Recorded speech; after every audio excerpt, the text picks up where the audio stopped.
Well, hello, welcome back. Here is the practice video, as promised in the previous one, for running through the song Salty Dog. And we're going to take it at a few different tempo settings, starting off at 30 BPMs, beats per minute. If you're not familiar with the E and A chord, see the previous video. In that, I do a partial E and a partial A, and I show you how to do those and the fingerings more extensively. If you're familiar with them, they kind of look like this. Third string, first fret, second string open, first string, second fret for your E, and your A is a bar over three strings, the first, second, and third. And for all these chords, there's G, E, A, D.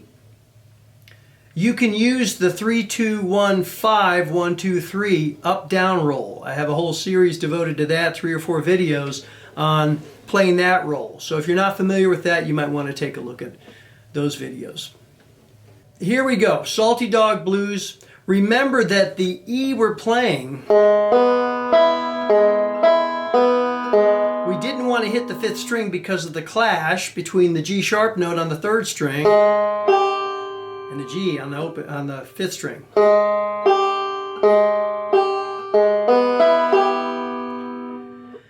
Some people can play it, the faster you go, the less it stands out, but when you slow it down, it sure does sound dissonant.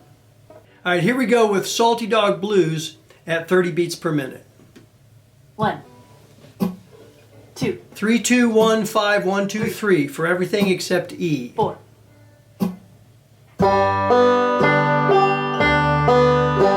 E.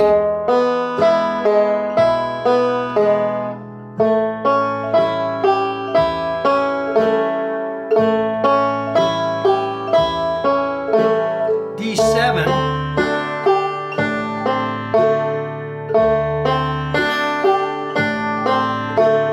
Back to G. So that was Salty Dog at 30 beats per minute.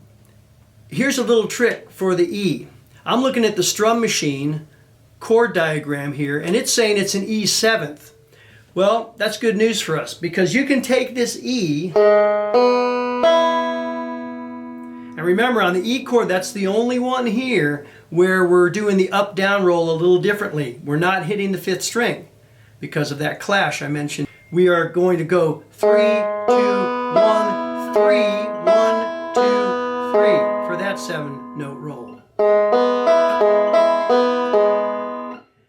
But for an E 7th, if we take this finger, which is playing an E note right now, and we take it off, we have the open first string, as you know, is a D. Well, it just so happens that a D note over an E chord makes it an E 7th. When something's written E 7th, it can also be called dominant 7th, okay? Not to be confused with major 7th. That's for another time. But you can just take this finger off. Now we have a one-fingered E 7th chord, provided we're not hitting the 4th string. All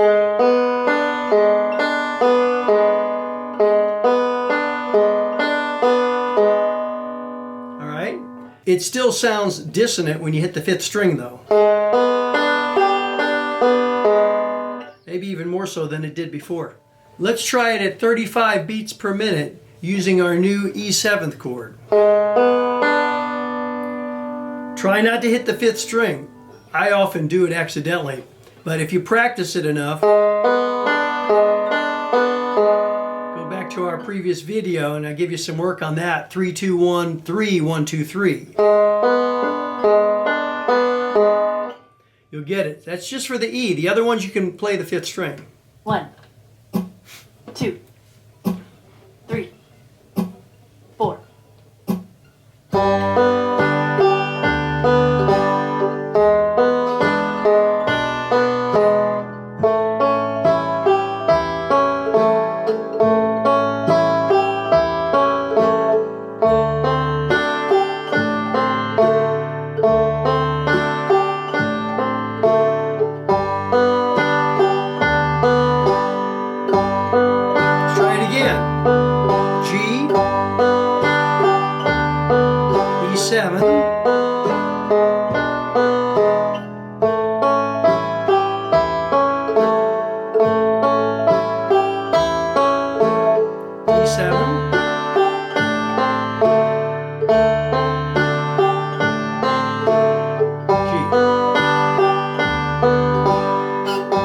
let's go to 45, just in case you're ready for that.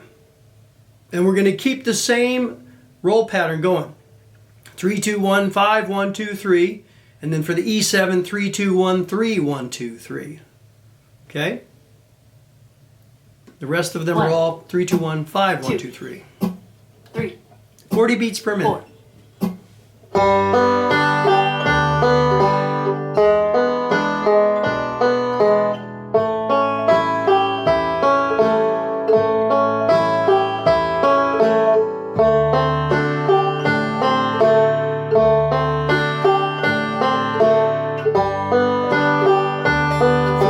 Beats a minute.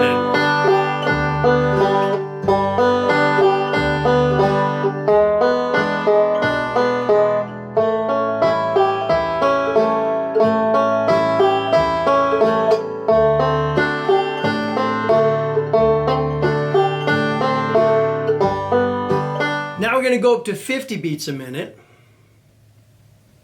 And I'm going to add something new for you. You can continue to play the D7th chord if you want. Or, here's an interesting concept for you. You've got your A here. Remember, in our series a few lessons ago, we talked about taking these bar chords up the neck. Okay, and we did partial chords. This was, I think, in the Easiest Chords series, where we talked about using just those two notes to get a C or a D or a G.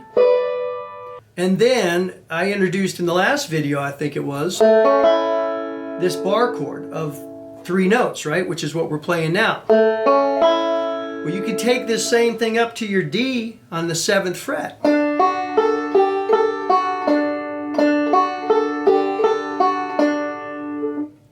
These bar chords, I mentioned once or twice earlier, I think, but let me emphasize this. If you're having trouble getting those notes to play cleanly because you're not getting enough pressure, use your middle finger to push on top of it.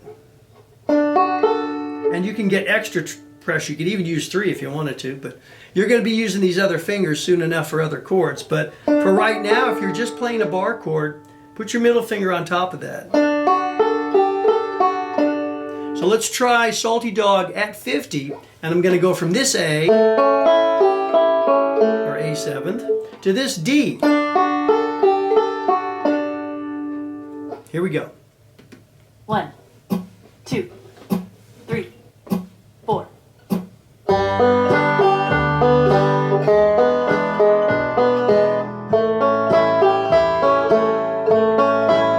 the neck. And then back to your open G. Take a deep breath and let's do it again.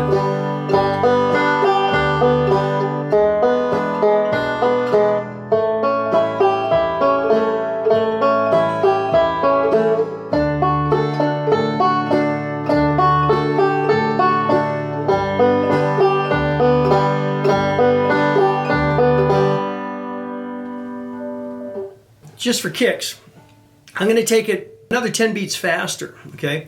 I don't expect you to keep up with this. It's okay if you don't, but I want you to listen because I'm going to throw in that 5th string on the E. See if you can catch it and see if it sounds odd to your ear, or if maybe you like the sound. 1, 2, 3, 4.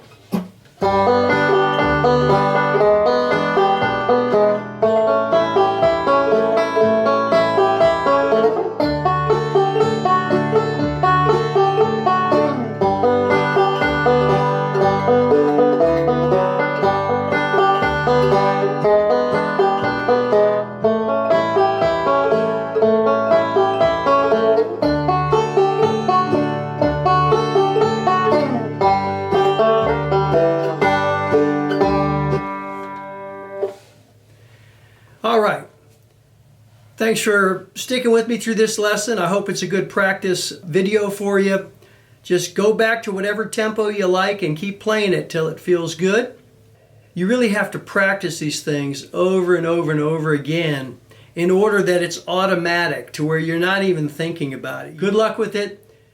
Next video, I'm cracking open a new series the square roll, which I call the solid roll. It's the most solid rhythmic roll backup that you can do. It's great for singing with. It's also good for picking out melody notes for solos. So we're moving over from the final main 3 or 4 rolls that you need to know into playing melody within these rolls. And that's where we all want to go eventually. We're all working on it. Good luck, and we'll see you in the next video.